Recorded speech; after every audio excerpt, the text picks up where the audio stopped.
Welcome back students. बच्चों, आज के वीडियो में मैं आपको कॉम्प्लिकेटेड कॉम्प्लेक्स नेटवर्क्स जिसमें बहुत सारी ब्रांचेस होती हैं, उनमें डिफरेंट ब्रांचेस में करंट्स कैसे पता करते हैं, और जब हमें करंट पता चल जाएगी तो डिफरेंट रेजिस्टेंसेस के अक्रॉस हम पोटेंशियल डिफरेंस निकाल सकते हैं। कई बार अननोन पोटेंशियल डिफरेंस हमें निकालना होता है यूज करके इसको, तो उसके लिए स्पेसिफिकली किरचॉफ का नाम आपने सुना होगा। क्लास 11th में किरचॉफ का ये रूल था कि good absorbers are good emitters also. तो आपको याद आ गया होगा कि रेगिस्तान में रेती जल्दी गर्म होती है और जल्दी ठंडी हो जाती है, इसलिए रेगिस्तान में रातें ठंडी होती है और दिन बहुत गर्म होते हैं। पानी देर से गर्म होता है, देर से ठंडा होता है। Good absorbers are good emitters also, पानी की स्पेसिफिक हीट ज्यादा है। तो ये बताया किसने था? किरचॉफ ने बताया था। साथ ही साथ किरचॉफ का और कंट्रीब्यूशन हम पढ़ेंगे बच्चों, ऑप्टिक्स जब पढ़ेंगे तो वेव ऑप्टिक्स में वहां किरचॉफ का कंट्रीब्यूशन है। हाइगन प्रिंसिपल जब आप पढ़ेंगे तो हाइगन प्रिंसिपल में ये जो वेव फ्रंट की थ्योरी आएगी, ऐसे सुन लीजिए, मान लीजिए हाँ ऐसा कुछ होता है, वेव फ्रंट की थ्योरी आएगी। जैसे पानी में आपने पत्थर फेंका, गोल गोल लहरें बनकर फैलती हैं, उसी को हम वेव फ्रंट कह सकते हैं। तो वेव फ्रंट की जब थ्योरी आएगी तो वेव फ्रंट का बैकवर्ड डायरेक्शन में मूवमेंट पॉसिबल नहीं है, कैंसलेशन हो जाता है। इसके बारे में भी किसने बताया? किरचॉफ ने बताया। किरचॉफ भी बोल सकते हैं बच्चों, किरकॉफ भी बोल सकते हैं, स्पेलिंग अभी मैं लिखूंगा ही सही बोर्ड पे। हेडिंग लगा सकते हैं आप बच्चों। सीखने जा रहे हैं हम बहुत ही इंपॉर्टेंट फैक्ट, एक बार में जीवन भर के लिए आप सीख सकते हैं इसको, यानी दोबारा रिवीजन की जरूरत नहीं पड़ेगी अगर फुल अवेयरनेस के साथ आपने सीखा। दूसरी बात, अगर पहले से आपने सीखा हुआ है तो मैं सजेस्ट करूंगा, अगर आपकी मास्टरी है ऑलरेडी तो फिर आप ये लेक्चर आप स्किप कर दें, सीधे क्वेश्चन आंसर सॉल्व करें। पर अगर कहीं पर भी थोड़ा सा भी डाउट है किरचॉफ्स लॉज में, तो बच्चों इसमें अलग अलग कन्वेंशन होते हैं, अलग अलग बुक्स में अलग अलग कन्वेंशन होते हैं। मैं जो फॉलो कर रहा हूँ वो स्टैंडर्ड कन्वेंशन है। एक बुक चलती है इंजीनियरिंग कोर्सेज में, electrical technology by BL Thareja. तो इसके 4 पार्ट होते हैं, फर्स्ट ईयर में फर्स्ट पार्ट, सेकंड ईयर में सेकंड पार्ट, थर्ड ईयर में, ऐसे चलती है। तो इस बुक से जो मेथड है वो मैंने लिया है, जो स्टैंडर्ड मेथड है वो मैं आपको एक्सप्लेन करने जा रहा हूँ। तो इस केस में थोड़ा सा ये ध्यान रखने की जरूरत है कि अगर पहले से आपने कोई और कन्वेंशन सीखा हुआ है तो खिचड़ी बन जाती है बच्चों, नए कन्वेंशन पुराने कन्वेंशन। तो अगर आप कॉन्फिडेंट हैं, आपको लगता है कि आपकी किरचॉफ लॉ में मास्टरी हो गई है, उसका तरीका क्या है ये जानने का कि क्या हम किरचॉफ लॉ में मास्टर बन गए हैं। तो बच्चों NCERT में एडिशनल एक्सरसाइज में एक क्वेश्चन है, NCERT की एक्सरसाइज में जाएंगे करंट इलेक्ट्रिसिटी की, वहां एक क्वेश्चन है और उसमें व्हीटस्टोन ब्रिज में 5 10 10 5 ऐसे करके है। तो अनबैलेंस व्हीटस्टोन ब्रिज है जो किरचॉफ लॉ लगाकर आपको सॉल्व करना होता है। तो अगर आप एक बार में सिंगल अटेम्प्ट में उसका सॉल्यूशन निकाल पा रहे हैं, पर्टिकुलर एक स्टूडेंट को बोल रहा हूं जिसने कमेंट किया था कि जस्ट ट्राई दैट क्वेश्चन, और अगर वो एक सिंगल अटेम्प्ट में आप कर पाते हैं dear Gagan, so then you can feel as master of Kirchhoff law. तो वही बच्चों बेंचमार्क क्वेश्चन रहेगा हमारे लिए। तो बेंचमार्क क्वेश्चन वो रहेगा कि किरचॉफ लॉ आपको आ गया है, मास्टरी हो गई है, उस पर पूरी पकड़ बन गई है या नहीं बन गई है। So let's start. ये बहुत ही इंटरेस्टिंग एक्सरसाइज हम शुरू करते हैं। So heading is Kirchhoff's laws, KIRCHH लिखना है बच्चों, कॉपी पेन खोल लो, सारी राइटिंग प्रैक्टिस होगी। किरचॉफ्स लॉज, तो पुराने सारे पूर्वाग्रह यानी जो भी आपके प्रेजुडाइज हैं उनको भूल जाएं। अगर आप ये लेक्चर देख रहे हैं तो किरचॉफ लॉ के बारे में पहले जो कुछ भी सीखा हुआ है, जो भी कन्वेंशन आपके दिमाग में, भूल जाएं। KCL में कोई कंफ्लिक्ट नहीं है, लूप लॉ में कन्वेंशन डिफरेंट है डिफरेंट बुक्स में। किरचॉफ ने कॉम्प्लिकेटेड नेटवर्क्स को सॉल्व करके उनकी डिफरेंट ब्रांचेस में करंट्स की वैल्यू पता करने के लिए 2 लॉज दिए, और वो दोनों ही लॉज एग्जाम में जब क्वेश्चन आता है, जब हम बात करें बोर्ड की, कंपटीशन में तो हम क्या करते हैं, किरचॉफ लॉ थोड़ा लंबा मेथड पड़ता है, लेंदी होता है, टाइम कंज्यूमिंग होता है, तो हम नोडल एनालिसिस लगाकर आंसर निकाल लेते हैं। वो भी मैं सिखाऊंगा आपको अलग से लेक्चर में, नोडल एनालिसिस से, क्योंकि कंपटीशन में तो हमें खाली डॉट्स फिल करने हैं ABCD, पर बोर्ड में जहां सब्जेक्टिव पैटर्न है वहां पर बाउंड कर दिया जाता है बच्चों को कि जो सवाल है using KVL KCL using Kirchhoff's law solve करो।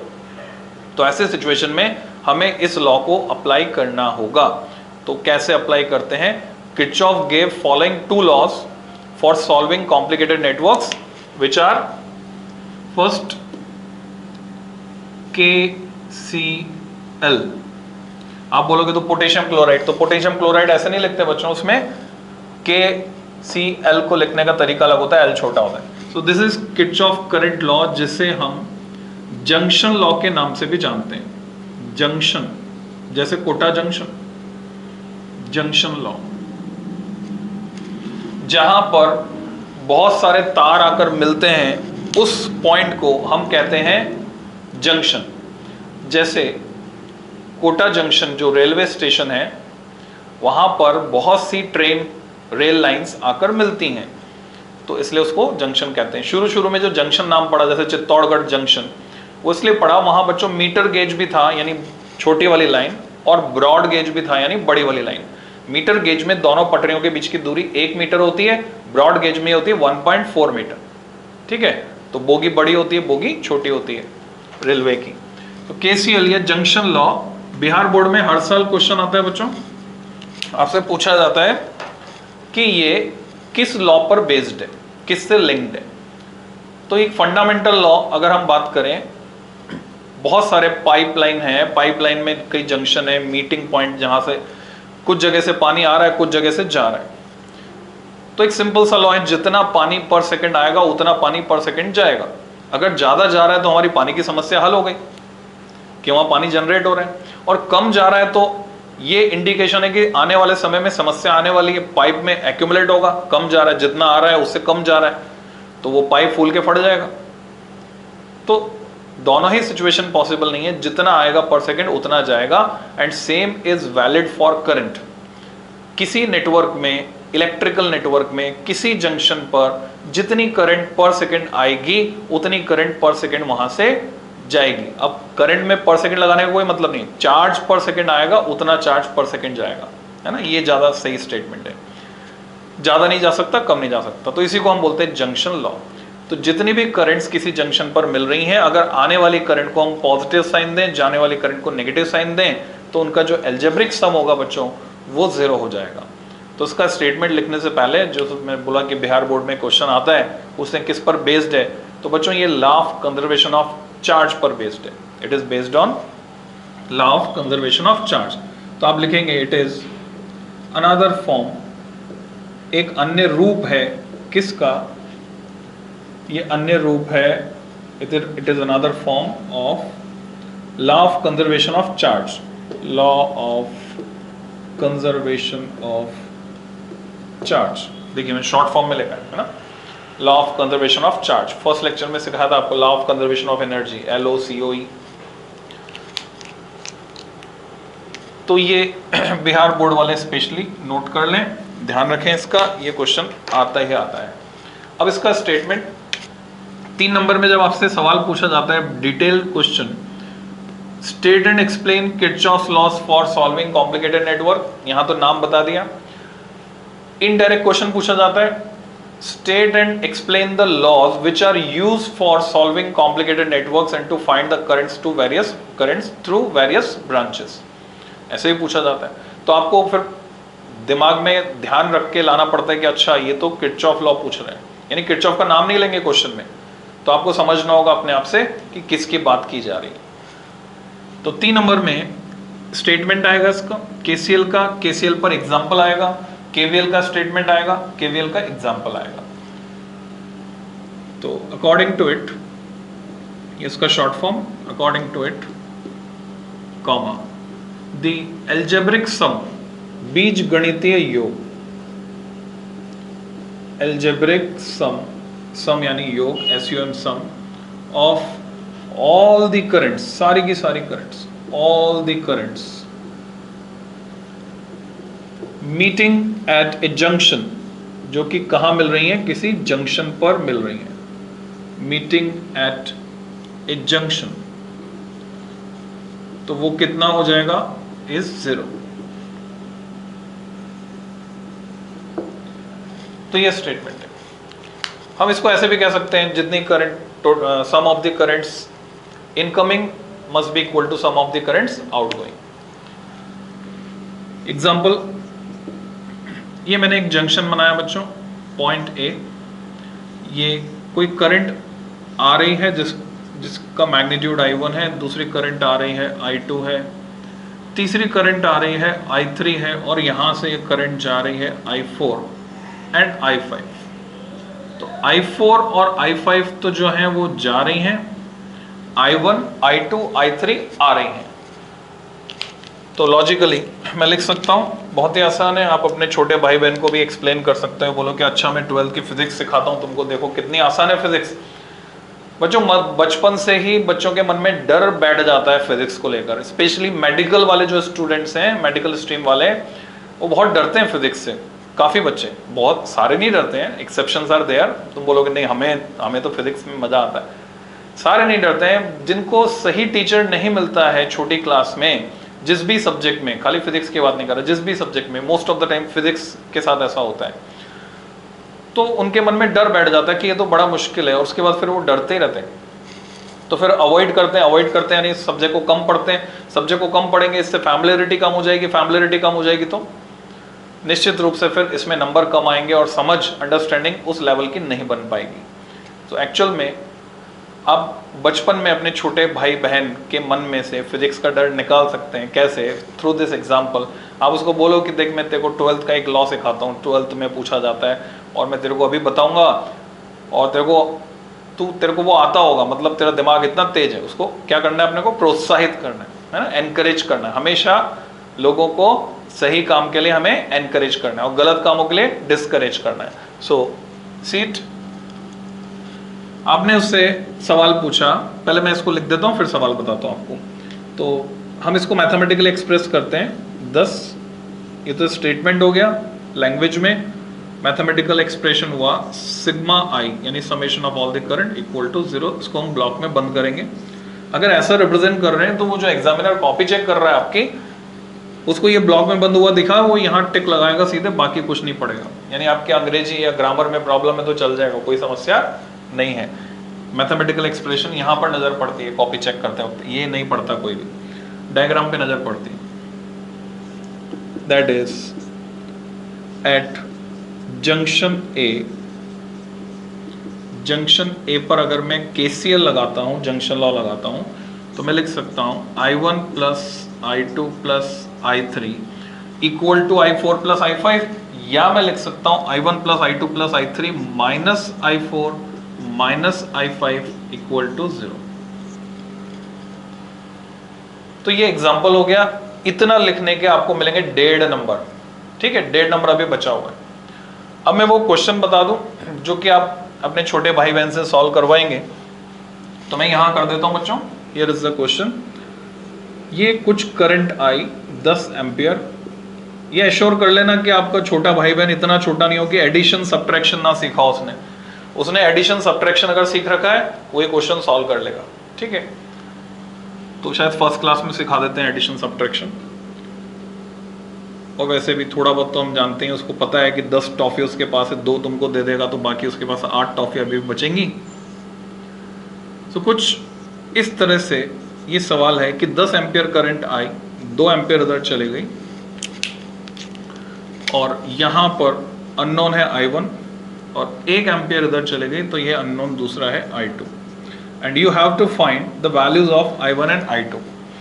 ये क्वेश्चन बनाकर आप उसको दे दीजिए, उससे पूछ लीजिए बताओ भाई 10 एम्पियर करंट इधर से आ रही है, 2 इधर चल गई, तो इधर I1 कितनी, वो तुरंत बताएगा 8 एम्पियर। 10 माइनस 2 8। आप बोलोगे अरे वाह यार तेरे को आता है। 8 एम्पियर इधर से आई, 1 इधर चले गई, बाकी कितनी बची, 7 एम्पियर। आपने कहा पीठ थपथपाई उसकी, शाबाश, वेरी गुड। तो देखो फिजिक्स कितनी आसान है, 12th क्लास का क्वेश्चन आपने सॉल्व कर लिया। तो बच्चों ये है KCL। Kirchhoff's current law, junction law, जो कि बेस्ड है law of conservation of charge पर। अब हम बात करते हैं केवीएल की, जो इससे थोड़ा सा लेवल अप है। So next is loop law, junction law और लूप लॉ, मैश लॉ और KVL, Kirchhoff voltage law. Kirchhoff voltage law, तो वोल्टेज के बारे में थोड़ा सा हम रिवाइंड कर लें। वोल्टेज, जिसको स्टैटिक टर्म थी पोटेंशियल, पोटेंशियल था वर्क डन पर unit charge. Voltage dynamic term थी, घर में हमारे जो बिजली आ रही है उसके लिए हम बोलते हैं 220 वोल्ट आ रहा है, दैट इज वोल्टेज। तो वोल्ट में नापते हैं इसको हम। तो बेसिकली ये है क्या, वर्क डन, और वर्क डन को किससे लिंक कर सकते हैं हम? एनर्जी से लिंक कर सकते हैं। तो वर्क डन को एनर्जी से लिंक कर सकते हैं। केवीएल का जो लॉजिक है उसको समझ लीजिए। तो बच्चों हमारे एलन में कुछ बच्चों को कंफ्यूजन हो गया तो मैं दूर कर दूं। तो बच्चों हमारे एलन में जो क्लासरूम्स हैं, most of the classrooms are stepper, steps बनी हुई, सीढ़ियां, जिससे कि पीछे वाले बच्चे थोड़ा सा उनकी बेंचेस ऊंची हो, बोर्ड को अच्छे से देख पाए। तो वहां जब क्लासरूम में मैं समझाता हूं किरचॉफ लॉ, तो मैं सीधे सीधे एग्जांपल लेता हूं। मैं अभी प्लेटफॉर्म पे खड़ा हूं, ये बोर्ड है, जस्ट इमेजिन क्लासरूम में है हम लोग। तो अब मैंने क्या किया, सर्टेन पॉइंट से मैं स्टार्ट करता हूं चलना, स्टेप डाउन किया मैंने, प्लेटफॉर्म से नीचे उतरा, पीछे तक गया, लास्ट रो तक गया, है ना। बच्चों की कॉपी भी दिख जाती है, कोई मोबाइल तो नहीं चला रहा, वो भी पता चल जाता है, कॉपी में क्या लिख रहे हैं वो पता चल जाता है ना, नजर मारते हुए दोनों साइड पीछे तक गया। और उस दौरान मैं समझाता हुआ जा रहा हूं कि जैसे ही मैंने सीढ़ी पर पैर रखा, अब क्या हुआ, ग्रेविटेशनल पोटेंशियल की बात करता हूं मैं, है ना। Gravitational potential is similar to electric potential, वो वर्क डन पर यूनिट मास है, ये वर्क डन पर यूनिट चार्ज। तो मेरा पोटेंशियल राइज हुआ, जब मैं प्लेटफॉर्म से उतरा पोटेंशियल कम हुआ, कम हुआ तो मैं माइनस साइन के साथ दिखाऊंगा उसको, ड्रॉप बोलूंगा उसको बोलूंगा ड्रॉप, पोटेंशियल ड्रॉप, कम हुआ, ड्रॉप हुआ। फिर सीढ़ी पर चढ़ा, राइज हुआ, फिर सीढ़ी पर चढ़ा, राइज हुआ, पीछे तक पहुंचा, जैसे जैसे हर सीढ़ी पर चढ़ता गया हर जगह राइज हुआ। अब घूम कर मैं वापस आ रहा हूं, घूम कर जब वापस आ रहा हूं तो जिस सीढ़ी पर चढ़ा था पिछली बार राइज था जाते वक्त, आते वक्त वही ड्रॉप बनता जाएगा। घूम कर आकर मैं वापस अपने प्लेटफॉर्म पर चढ़ा, जब गया था तो उतरा था, ड्रॉप था, अब चढ़ रहा हूं, राइज हो गया, वापस उसी जगह आकर खड़ा हो गया। तो अब मेरी ग्रेविटेशनल पोटेंशियल एनर्जी और ग्रेविटेशनल पोटेंशियल उतना ही है जितना कि चलते वक्त था स्टार्टिंग में। सिमिलरली किसी भी इलेक्ट्रिकल नेटवर्क में हम पूरे एक क्लोज लूप में घूम जाएं, जहां से चले जिस पॉइंट से उसी पॉइंट पर घूमकर वापस आ जाएं, तो हम उसी पोटेंशियल पर होंगे definitely. This is law of conservation of work done पर unit charge means energy, law of conservation of energy, work done is equivalent to energy, work energy theorem से। तो ये law of conservation of energy पर based है। मैं उसी potential पर हूं जो कि चलते वक्त था, इसका मतलब रास्ते में जितने ड्रॉप हुए उतना ही राइज हो गया, जितना नुकसान हुआ उतना ही फायदा हो गया। तो ओवरऑल बराबर नो प्रॉफिट नो लॉस। सो इसके बारे में आपको जो लिखना है एग्जाम में वो बता देता हूं। केवीएल को हम लूप लॉ भी कहते हैं, किरचॉफ वोल्टेज लॉ तो है ही, लूप लॉ और मैश। मैश किसको बोलते हैं बच्चों? वायर मैश होता है, जैसे जाली का दरवाजा लगा होगा ना आपके घर में, जाली का दरवाजा हवा आने जाने के लिए, तो उसमें एक लूप देखो, कोई सा भी बड़ा लूप ले लो, छोटा लूप ले लो, it is called mesh law. So it is based on, ये किस पर आधारित है? It is based on law of conservation of energy. So you have to write it is, ये बिहार बोर्ड का क्वेश्चन है बच्चों, हर साल आता है, based on law of conservation of energy, उस पर बेस्ड है। इसका स्टेटमेंट क्या बनेगा, मैथमेटिकल एक्सप्रेशन क्या बनेगा? अब आपको करना क्या है, डिपेंडेंट नहीं बनना है टीचर पर। मैं आपको सारी स्किल्स बनाने का तरीका ही बता दे रहा हूं। तो जब मैं बनाने का तरीका ही बता दे रहा हूं तो जब भी जरूरत पड़ेगी आपको जो बनाना है बनाओ। हर बार आपको ये सोचने की जरूरत नहीं है कि कैसे, आपको प्रोसेस सीखना है बच्चों। प्रोसेस सीख गए तो रिजल्ट आप अपने आप निकाल सकते हो प्रोसेस सही करके। क्या तरीका बनाने का, दिमाग में घुमाओ ये है क्या, तो वो एग्जाम्पल आ गया आपके दिमाग में कि उतर के गए घूम के आए तो राइज एंड ड्रॉप हो रहा है।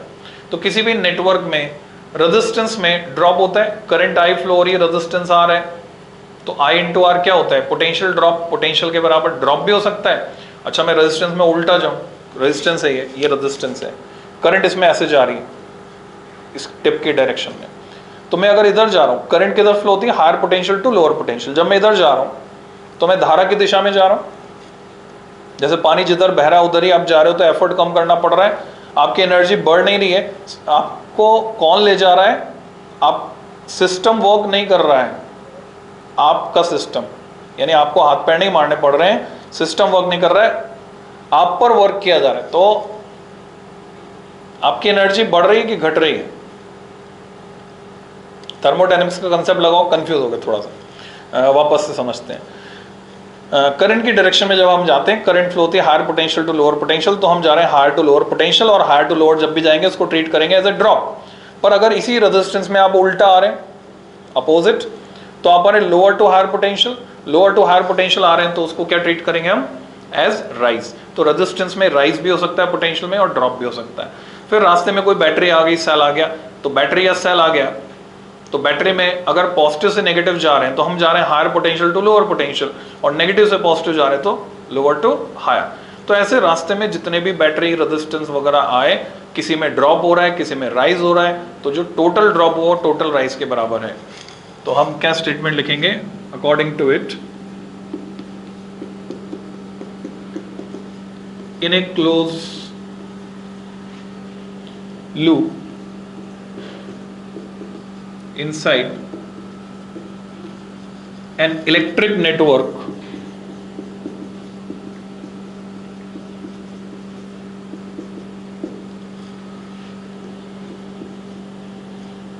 the total potential rise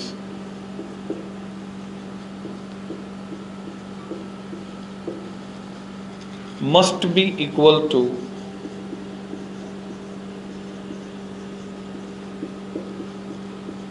the total potential drop।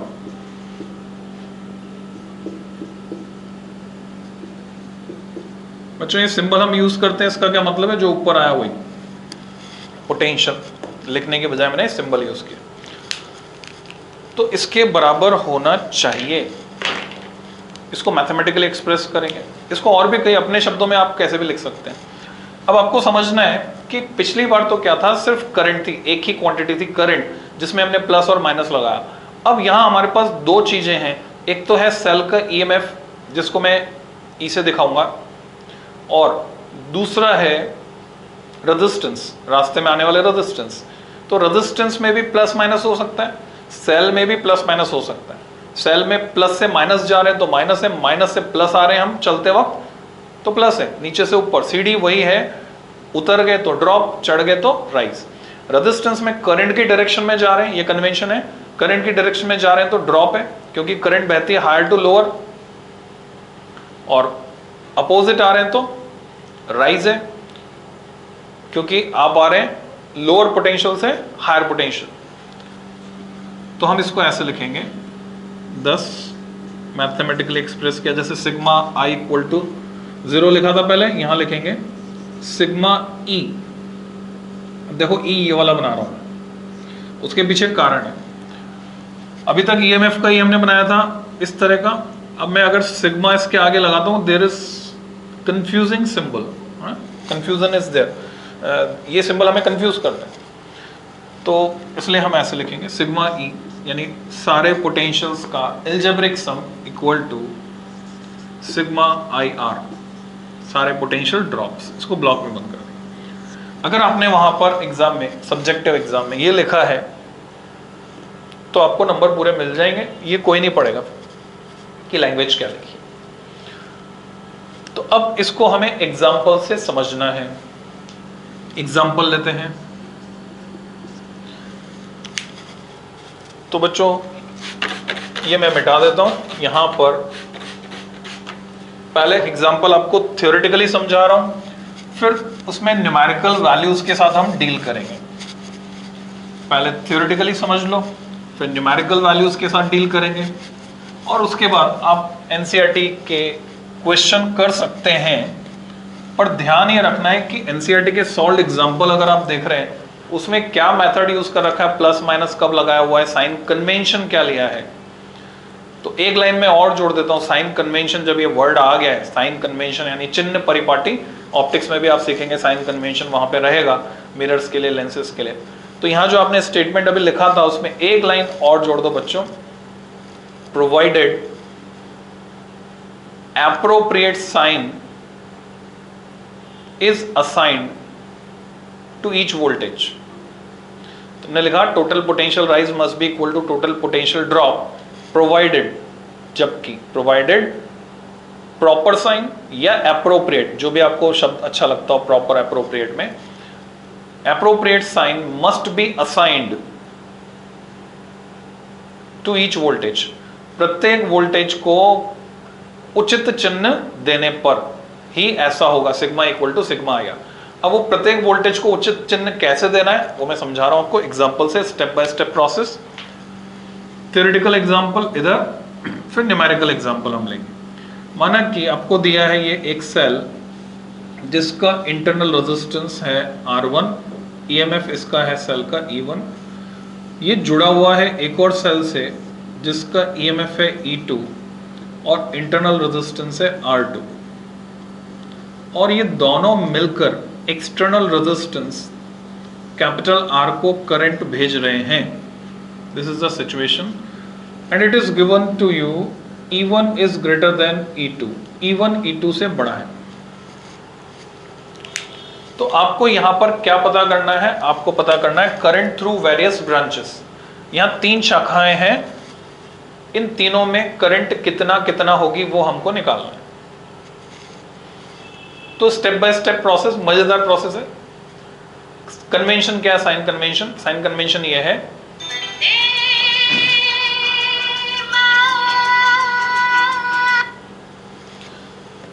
बच्चों, पहले स्टेप्स की बात करते हैं, ठीक है, स्टेप बाय स्टेप, फिर साइन कन्वेंशन देखते हैं। सबसे पहले आप क्या कीजिए, जो बड़ी बैटरी है उसको ढूंढ लीजिए, उसको हम बोलेंगे ताऊ जी। क्या बोलेंगे, ताऊ जी। क्यों, मान लीजिए मेला है और मेले में जब घूमने जाते हैं, अब तो बात ही इतिहास काल भूतकाल की हो गई कि हाँ ऐसा कभी होता था, मेला लगता था मेले में। जनरली मेले में जो संयुक्त परिवार है वो पूरा का पूरा जाता है, पूरा कुनबा जाएगा, चाचा जी, ताऊ जी, सारे बच्चे। और कर्टसी के नाते जो सबसे बड़ा व्यक्ति जा रहा है, ओहदे में सबसे बड़ा है या उम्र में सबसे बड़ा है, जैसे दादाजी अगर साथ जा रहे हैं तो सारा खर्चा दादाजी करेंगे, खिलाने पिलाने की जिम्मेदारी उनकी, बच्चों को खिलौने दिलाने की जिम्मेदारी उनकी है। तो बच्चों का फायदा इसी में है कि वो दादाजी के पीछे पीछे चलें, जो भी खाना पीना है दादाजी को बोलें। तो अभी दादाजी तो नहीं जा रहे साथ में, ताऊ जी जा रहे, ताऊ जी हैं, चाचा जी हैं। तो किसके पीछे चलने में फायदा है, ताऊ जी के पीछे, क्योंकि खिलौने दिलाएंगे ताऊ जी, खिलाएंगे पिलाएंगे ताऊ जी, तो आपके पिताजी का पैसा खर्च नहीं होगा, आपको कुछ चिंता करने की जरूरत नहीं है। ओके, तो बड़ी बैटरी पूरे सर्किट में करंट फ्लो कराएगी, ऑब्वियस सी बात है, बड़ी बैटरी का धर्म है, फर्ज है पूरे सर्किट में करंट भेजना। तो सबसे पहले हम क्या करेंगे बच्चों, इसमें करंट की डायरेक्शन मार्क करेंगे। तो बड़ी बैटरी कौन सी, E1 is greater than E2, ये बड़ी बैटरी, इसने इधर करंट भेजी, माना कि I, इस जंक्शन पे आके करंट जो है, 2 रास्ते मिल रहे हैं, current will get divided.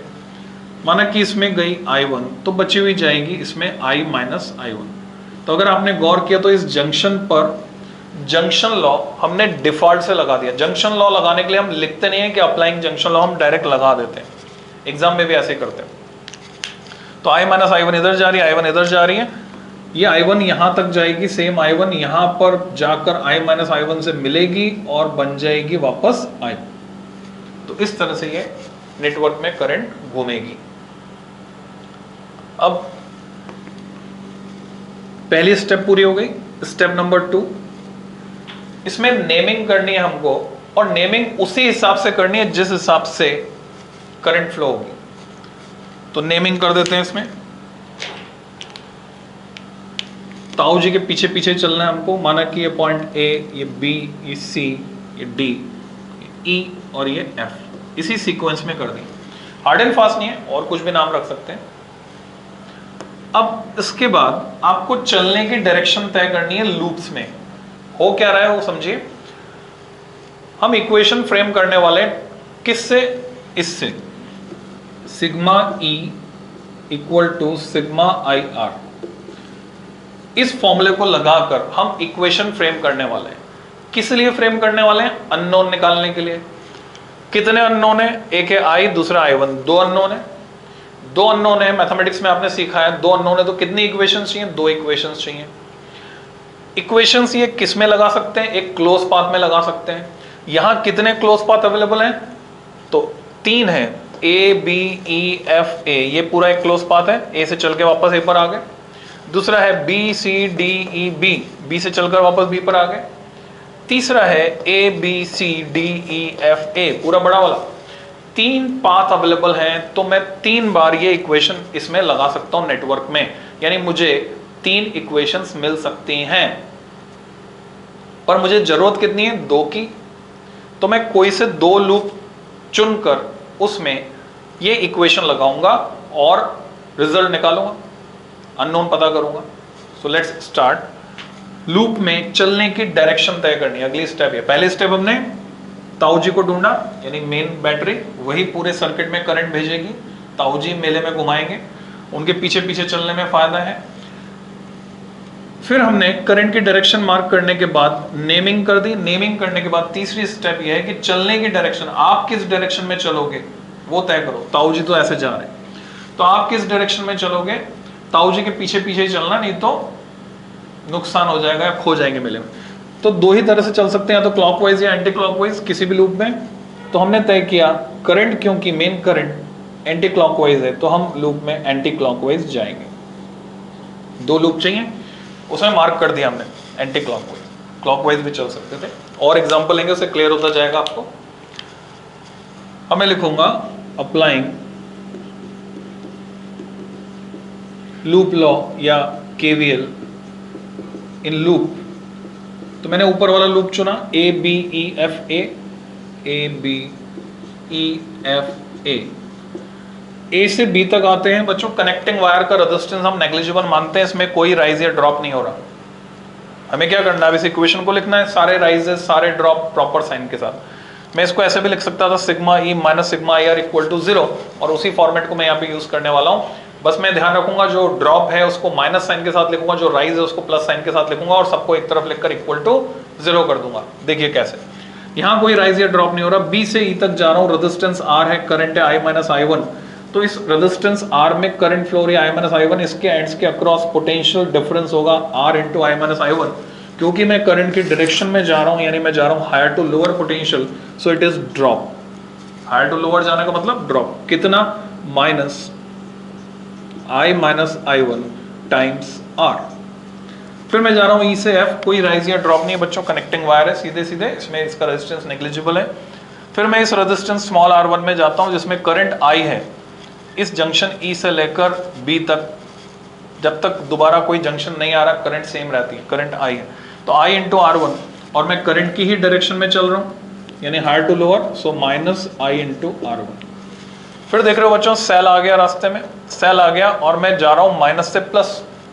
Cell E1 में नेगेटिव से पॉजिटिव जा रहा हूँ, यानी मैं नीचे से ऊपर, तो प्लस राइज E1। आपको ध्यान रखना है कि सेल के अंदर करंट की डायरेक्शन का कोई सिग्निफिकेंस नहीं है, और रेजिस्टेंस में वो सेल के नेगेटिव से जुड़ा या पॉजिटिव से जुड़ा, उसका कोई सिग्निफिकेंस नहीं है।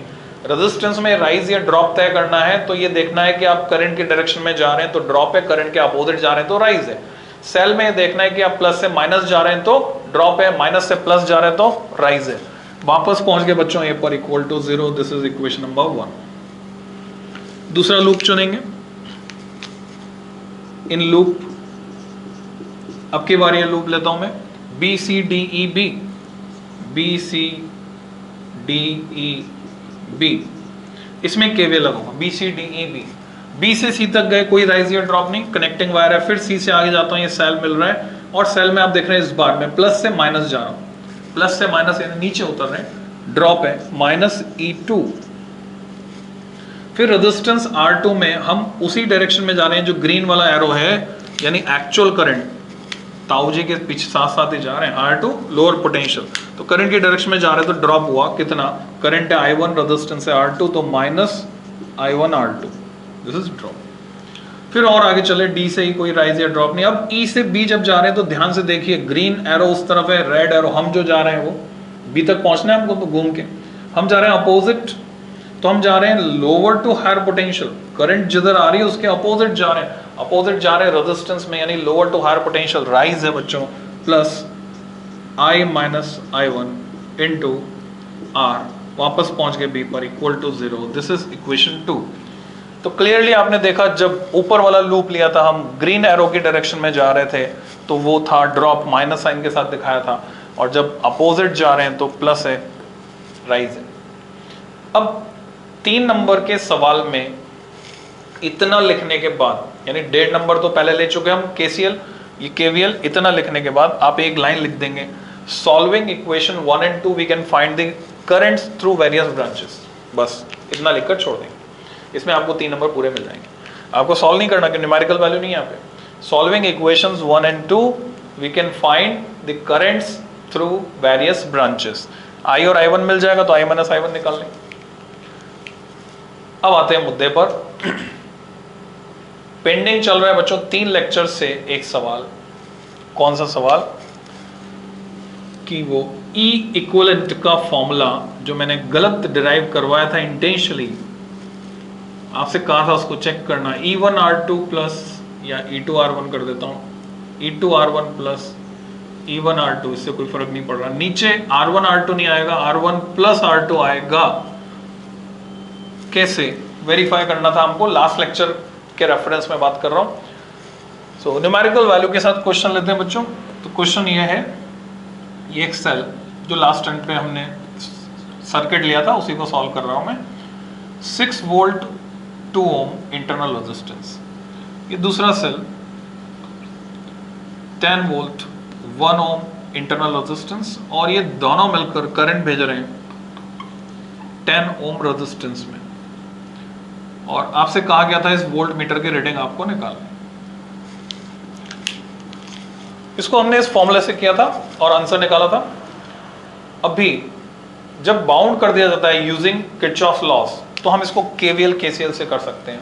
Step by step process. पहला प्रोसेस, ताऊ जी को ढूंढो, ताऊ जी कहाँ हैं, उन्हीं के पीछे चलने में फायदा है। सबसे बड़ी बैटरी 10 वोल्ट, ये है ताऊ जी, नीचे है बैटरी, ठीक है। तो ये करंट फ्लो कराएगी पूरे नेटवर्क में, ये सारी करंट ये भेजेगी। करंट को मार्क करो। अच्छा, सिमेट्री के लिए मैं ग्रीन ले लेता हूँ ना, उधर भी ग्रीन इधर भी ग्रीन ले लेता हूँ। ये ग्रीन, ये आपको समझाने के लिए खाली है ना, इसका और कोई पर्पस नहीं है। तो करंट आई यहां से चली, इस जंक्शन पे आके करंट डिवाइड हुई। अब यहाँ थोड़ी सी चालाकी लगानी। देखो, हमें यहाँ पर सिर्फ वोल्ट मीटर की रीडिंग निकालनी है। जैसे ही हमें 10 ओम की करंट पता चली, उसको मल्टीप्लाई किया 10 से और वोल्ट मीटर की रीडिंग आ जाएगी। तो अगर मैं ऊपर I1 भेजता हूँ, इधर भेजता हूँ I माइनस I1, यानी यहाँ भेजता हूँ I1 और यहाँ भेजता हूँ I माइनस I1, तो अब मुझे I भी पता लगाना पड़ेगा और I1 भी पता लगाना पड़ेगा, दोनों पता लगाना पड़ेगा। पर अगर मैं थोड़ा सा अवेयरनेस के साथ काम करता हूँ, I1 इधर भेज देता हूँ और I माइनस I1 इधर, तो एक अननोन कम पता लगाना पड़ेगा। सीधे I1 पता लगाते मेरा काम हो जाएगा, रिजल्ट मिल जाएगा। तो ये थोड़ी सी समझदारी या चालाकी बोले, इसको आपको ध्यान में रखनी है। अगली स्टेप, चलने की डायरेक्शन। तो ताऊ जी के पीछे चलना है, ये भी चालाकी, ताऊ जी के पीछे पीछे चलो। यानी अब की बार एंटी क्लॉकवाइज के बजाय मैं जा रहा हूँ क्लॉकवाइज। अच्छा, बीच की स्टेप एक खा गया, नेमिंग कर देता हूँ ABCDEF, ये नेमिंग कर दी मैंने। तो अब लूप चुनते हैं बच्चों, अप्लाइंग केवीएल इन लूप। कौन सा लेते हैं? ये लेते हैं ए बी ई एफ ए। तो इसी स्पेस को मैं यूज कर लेता हूं, ए B E F A. A से बी तक गए, कोई राइज या ड्रॉप नहीं, बी से ही जा रहे हैं। 10 ओम करंट है I1 और करंट की डायरेक्शन में जा रहे हैं -10 I1। ई से एफ कुछ नहीं, एफ से इधर जा रहे हैं, करंट की डायरेक्शन में जा रहे हैं। 1 ओम का रेजिस्टेंस, करंट है I -I इंटू 1 का कोई मतलब नहीं हो तो वापस वही रह जाएगा माइनस, क्योंकि करंट की डायरेक्शन में। फिर ये नेगेटिव से पॉजिटिव जा रहे हैं, 10 वोल्ट की बैटरी +10, वापस पहुंच गए बी पर या ए पर, ए से स्टार्ट किया था, इक्वल टू 0। इसको सिंपल फॉर्मेट में कन्वर्ट कर सकते हैं, या ये तो यही रहने वाली है इक्वेशन। मैं माइनस कॉमन ले लेता हूँ बस खाली, तो ये हो गया 10I1 + I -10 equal to 0। This is equation number 1। अब हम चुन लेते हैं दूसरा लूप, उसमें लगाते हैं बच्चों इन लूप, ये ले लेते हैं ऊपर वाला B C D E B, B C D E B, इसमें केवीएल लगा। तो बी से चले सी तक, कोई राइज या ड्रॉप नहीं, सी से आगे जाते हैं। 6 वोल्ट का सेल आ रहा है, इसमें प्लस से माइनस जा रहे हैं, प्लस से माइनस जा रहे हैं, -6 हायर से लोअर। 2 ओम का रेजिस्टेंस आता है, करंट की डायरेक्शन में जा रहे हैं, तो करंट की डायरेक्शन में ड्रॉप होगा -I -I1 इंटू 2। और आगे जाते हैं डी से ही कुछ नहीं। अब ई से बी जब जा रहे हैं तो उल्टा जा रहे हैं करंट से, ग्रीन एरो उधर है, हम जा रहे हैं उसका उल्टा, तो राइज हो गया 10 into I1 + 10I1 equal to 0। इसको सिंप्लीफाई करते हैं, देखिए 2I1 है माइनस का, और माइनस माइनस प्लस हो गया, तो माइनस का 2I है, प्लस का 2I1 और 10I1, तो प्लस का 12I1, ऐसा है। इधर I1 वाली टर्म पहले लिखी थी, तो I1 वाली टर्म पहले लिख देते हैं हम। 12I1 -2I और -6 इक्वल टू 0, इक्वेशन नंबर 2। आगे तो मैथमेटिक्स से, तो कैसे सॉल्व करूं? मैं ये करता हूं कि इक्वेशन 1 को 2 से मल्टीप्लाई करके इसमें ऐड कर देता हूं।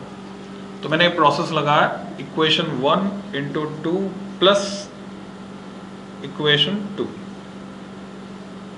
इक्वेशन 1 को 2 से मल्टीप्लाई किया इसमें जोड़ने के लिए, तो 20I1 + 2I -20 इक्वल टू 0। जोड़ दो, क्या मिला?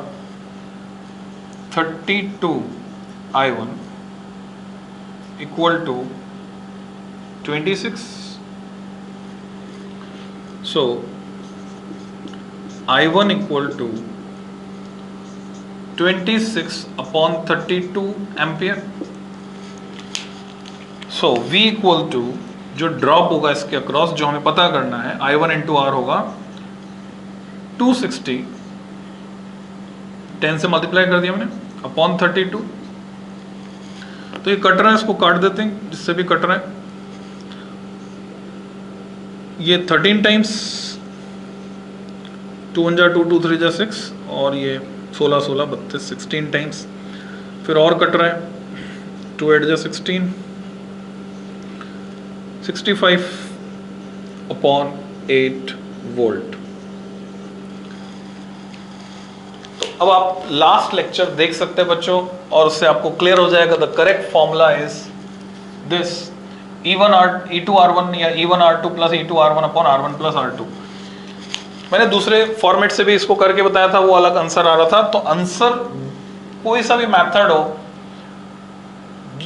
2 अलग अलग मेथड से अगर सेम आंसर आ रहा है, तो ये प्रूव हो जाता है कि वो दोनों मेथड सही हैं या फॉर्मूले सही हैं। ऐसा हम आगे भी यूज करेंगे। तो उसमें अब गलती कहाँ हुई थी? अब उसमें क्या गलत किया था? तो अगर मैं आपको रिकॉल कराऊं फास्ट फॉरवर्ड करके, हम पढ़ रहे थे parallel combination of cells, 2 cells of different EMF। मैं एक्सपेक्ट कर रहा था कि आपकी तरफ से कमेंट आएगा कि ये तो गलत है। अगर आप वीडियो ढंग से देख रहे हैं, फुल अवेयरनेस के साथ देख रहे हैं, तो कुछ भी उसमें आपको अनफैमिलियर लगता है तो आपको डिस्कस करना चाहिए। पर किसी की तरफ से कोई कमेंट नहीं आया और ये हेल्दी इंडिकेशन नहीं है ना, अवेयरनेस होनी चाहिए बच्चों। तो क्वेश्चन ये था, क्वेश्चन क्या डेरिवेशन था 2 नंबर का, एग्जाम में आता है बच्चों, टर्मिनल्स ए एंड बी। एक स्लाइड छोटी सी मैथमेटिकल मिस्टेक करने की वजह से फॉर्मूला चेंज हुआ था। सेल का EMF E1 internal resistance R1 E2 R2, तो हमें इक्विवेलेंट निकालना था।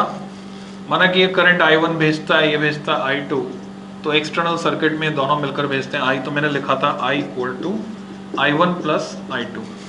और क्योंकि दोनों सेल डिस्चार्जिंग मोड में करंट दे रहे हैं, इसलिए इनके लिए इक्वेशन बनेगी E equal to V plus IR, जहां से I की वैल्यू मैं निकालता हूं तो बनेगी E minus V upon R। तो मैंने यहाँ पे लिखा था I के लिए, अगर इन दोनों को हटाकर एक ही सेल ले लें तो वो जो E इक्वलेंट होगा वो होगा E माइनस V, क्योंकि पोटेंशियल डिफरेंस A और B के अक्रॉस सेम है, अपॉन R इक्वलेंट। मैं यहाँ पर E इक्वलेंट लिख देता हूँ, इक्वल टू I1 की जगह हो जाएगा E1 minus V, potential same है बच्चों, R1 plus E2 minus V upon R2, ऐसा था। और उसके बाद E इक्वलेंट की वैल्यू निकालनी थी। अगली स्टेप में मैंने क्या किया, 1 अपॉन R इक्वलेंट को लिखा,